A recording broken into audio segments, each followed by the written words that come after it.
heavyweight? Heavyweight boy. And Tank hit that nigga. He hit him so hard that he was on the top of the rope just like this.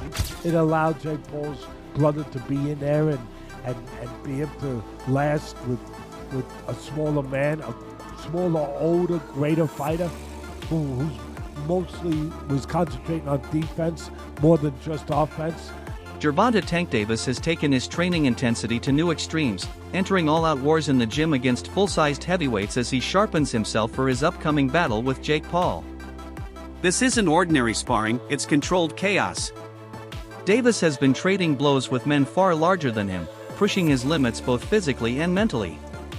In one particularly heated session, onlookers say the heavyweight sparring partner looked visibly shaken after Tank landed a thunderous left hand that echoed across the gym. It was a reminder that Davis's power isn't bound by his division, it's something that transcends size. Oh, no, you're right. But tell people what happened. Man, I was about to spar. Before I was about to spar Tank, he was sparring this big boy. A heavyweight? Heavyweight boy. And Tank hit that nigga. He hit him so hard that he was on the top of the rope just like this. Gervonta Davis continues to turn heads as he pushes through brutal sparring rounds against heavyweight opponents. Known for his destructive power in the lightweight and super lightweight divisions, Tank is now showing that force isn't defined by body mass. In recent footage, he's seen firing off sharp, surgical combinations, moving with the rhythm of a seasoned predator. His head movement, control of pace, and counterattacks reveal a fighter in complete command. Every exchange is deliberate, a test of precision, stamina, and adaptability. These sessions are not just about building power, but refining endurance against stronger men. It's clear Davis is preparing for every possible scenario that Jake Paul could bring, leaving no weakness unexplored. Look like you're playing pool with a short stick. Oh, let me swing that. Punch when he punch, yeah. Punch when he punch. Punch when he punch. Yep. They ain't stopped firing. We slowed down. Now we're gonna commence firing again. That's what we do. We reload and come back. Yeah, you ain't gotta get close, man, because we know you're scared to get close. Get close, man. Keep rolling, Cam. All the way down the road. Come. Despite the massive weight differences between him and his sparring partners, Tank Davis refuses to back down. These grueling sessions aren't about domination, they're about refinement. He's using these moments to master distance control, manage tempo, and maintain explosiveness even under the pressure of heavier hands. His camp revealed that every session serves a tactical purpose, teaching Davis how to read movement angles and timing patterns that will be key to countering Jake Paul's unpredictable style. Tank understands that Jake's biggest weapon is his size, but by training with heavyweights, Davis is dismantling that psychological barrier early. It's a chess match fought through sweat and bruises, built on confidence and discipline. Here's a clip of Gervonta Tank Davis releasing footage of him training and sparring with a heavyweight ahead of his showdown with YouTube sensation turned professional boxer Jake Paul that's set to take place November 14th in Atlanta, Georgia at the State Farm Arena. Tank Davis is 5'4" and he weighs in at 135. His last fight, he actually was 133 pounds. Jake Paul is 6'1" with a 76-inch arm reach, and he weighed in at 199 pounds his last fight. And fight before that, he weighed in at 224 pounds. Gervonta Tank Davis has a 67-inch arm reach. This is why this fight has to be ruled an exhibition and not a real professional boxing match, because no boxing commission would sanction it. Let me know what y'all think about this. As you see, Tank Davis is using and working on movement. Let me know. I'm gone. Peace. Former UFC star and analyst Chael Sonnen has voiced his perspective clearly. Gervonta Davis isn't just fighting for himself, he's carrying boxing's credibility on his shoulders. Sonnen noted that regardless of how much noise Jake Paul has generated for the sport, it's up to Tank to remind fans what true, elite-level boxing looks like. For Sonnen, this isn't simply a fight, it's a statement. Davis's purpose, he said, is to reassert that timing, technique, and ring IQ will always outweigh social media theatrics. Sonnen confidently declared that Tank's mission is to silence the circus surrounding Jake Paul with his fists. A knockout, he said, wouldn't just be a victory, it would be a declaration of authenticity, a reminder of what real boxing truly is. Which is to let anybody know that's listening that it doesn't make any difference, that boxing is a real sport. my skills versus your skills, of which I am an abundance of and of which you have none of. My life's commitment and dedication versus a second or third or fourth thought in the world of priority on your list. And I used to believe those things. Now, I go back far enough in MMA that I've had my eyes open a number of times. The fact that karate was so incredibly useless, or the fact that Jeet Kune Do was so incredibly useless, like, these were not things that I would have bet on when I was in high school.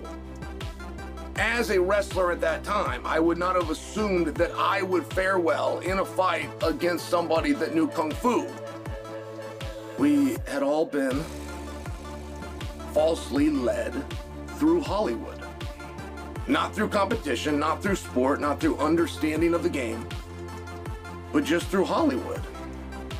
We were told that those guys were the most dangerous guys. So, we then eventually get up to Conor McGregor versus Floyd Mayweather, which had a weight discrepancy, but it was very small. I mean, I watched him weigh in, I want to say it was like 8 pounds. As fight week approaches, new training clips confirm that Davis's sparring sessions with heavyweights are anything but routine. They're wars designed to push him past exhaustion and into mastery. According to his trainers, the purpose is simple: make the actual fight feel easier than training. By enduring harder resistance now, Tank is refining his defense, tightening his head movement, and learning to create power through efficiency rather than raw strength. Each round boosts his confidence, proving that even against men with superior size, Davis's precision, speed, and timing reign supreme. It's a daring, unconventional strategy, one that shows just how seriously he's taking Jake Paul as a legitimate opponent.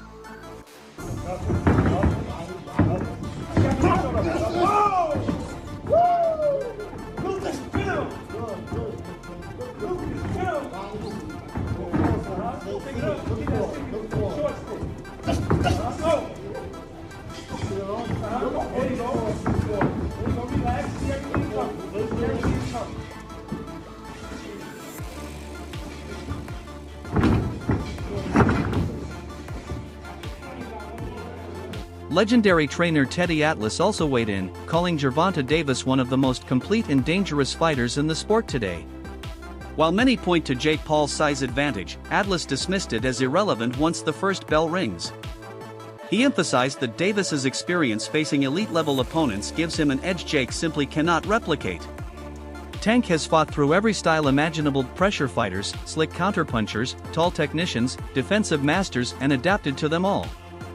Meanwhile, Jake's record lacks true boxing veterans. Atlas argued that those asking, "What if Jake lands that one big shot?" are missing the essence of boxing. Davis's adaptability, composure, and intelligence, he said, are what separate world-class fighters from entertainers dabbling in the sport. Do have one guy who, yeah, he's smaller, but he's a top fighter, he can punch, and he's fighting a guy who's not a top pro fighter, who's bigger. What if he hits him on the chin? What if he hits him on the chin? It'll wind up selling. And that's what'll wind up selling it. The what if. What if Tank makes him do a cha-cha? He hits him on the chin, and Jake Paul, we're gonna find out if he can dance. Whoa, whoa, whoa, whoa. You know, do the cha-cha. That's what's gonna sell it. And you can't argue that what if. You can't.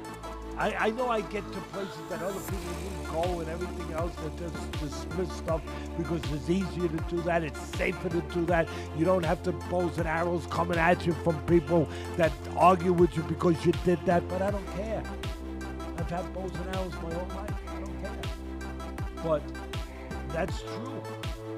That what if this guy who is a real good puncher, who is one of the best fighters in the world right now, what if he hits him?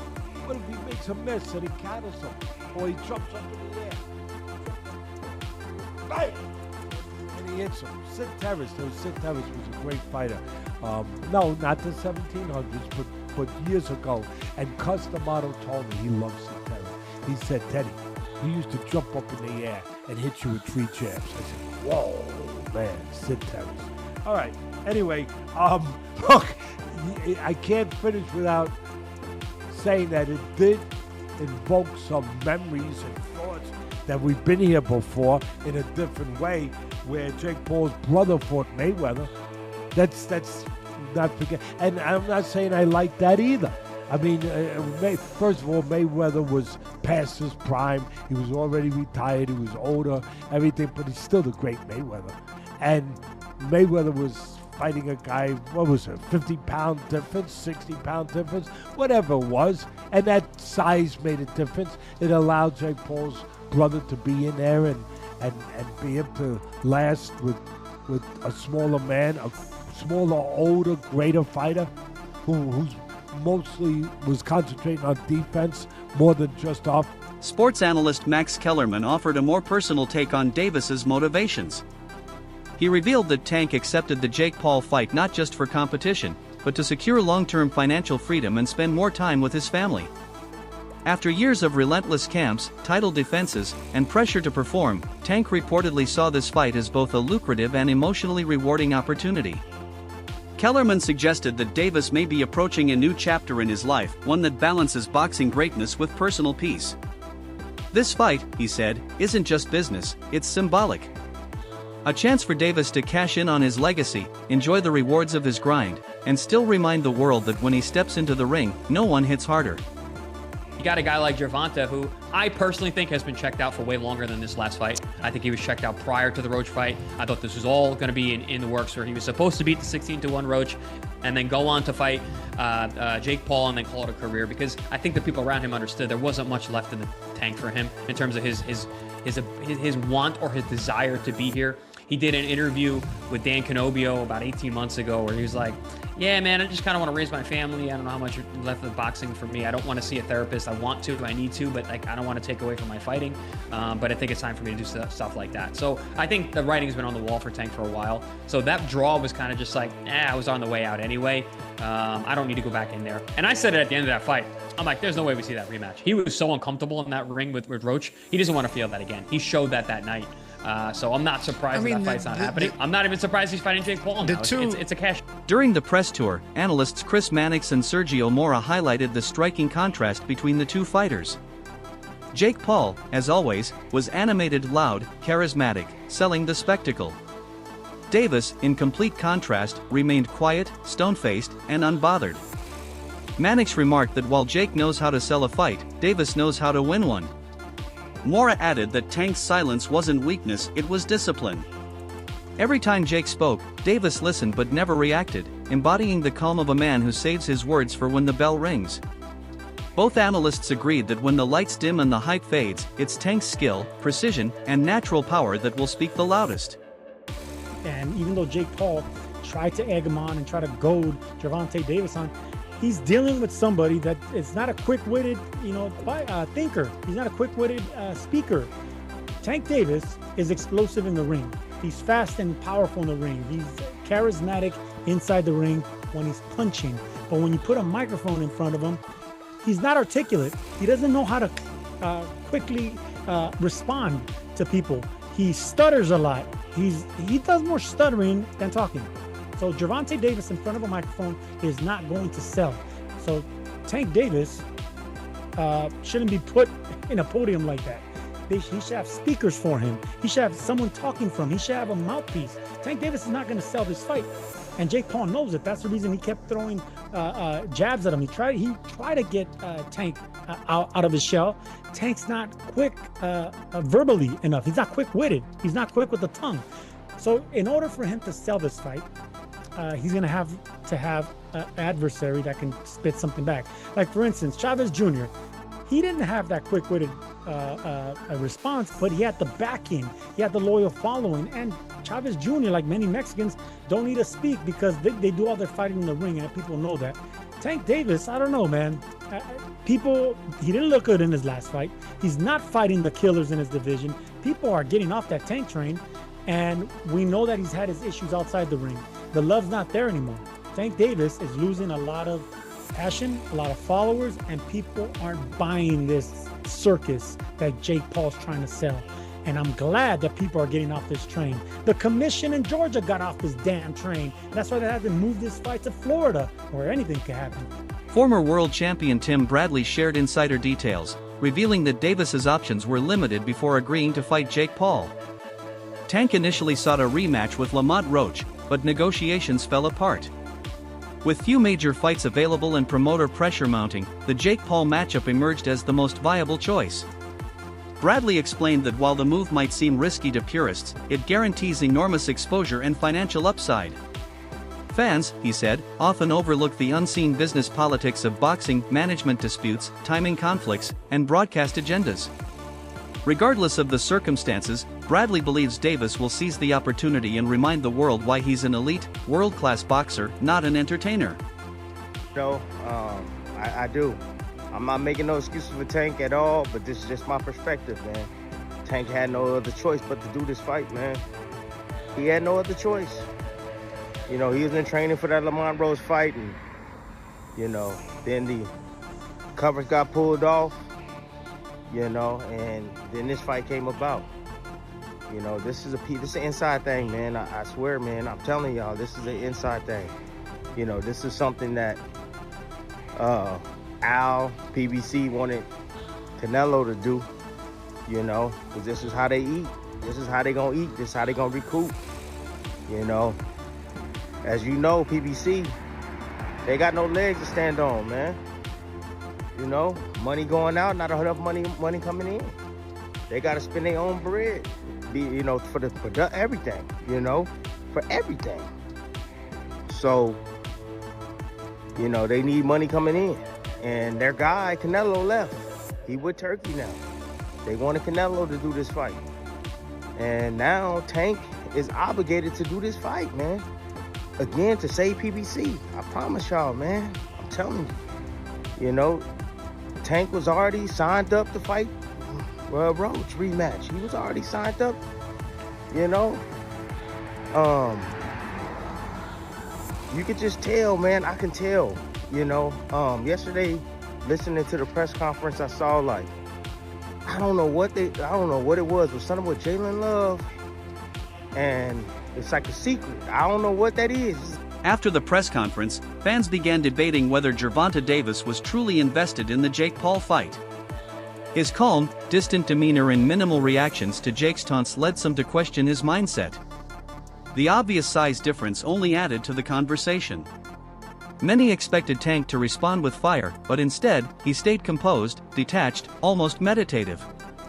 However, insiders close to him clarified that this silence wasn't disinterest, it was mental discipline. Davis isn't playing into theatrics because he understands that words don't win fights. Every ounce of energy is being saved for the ring, where talking ends and truth begins. Paul legitimately cooked Gervonta Davis in that press conference, and I really don't know how to feel about that. And to be honest with you, I still don't understand how boxing even allowed this to be made.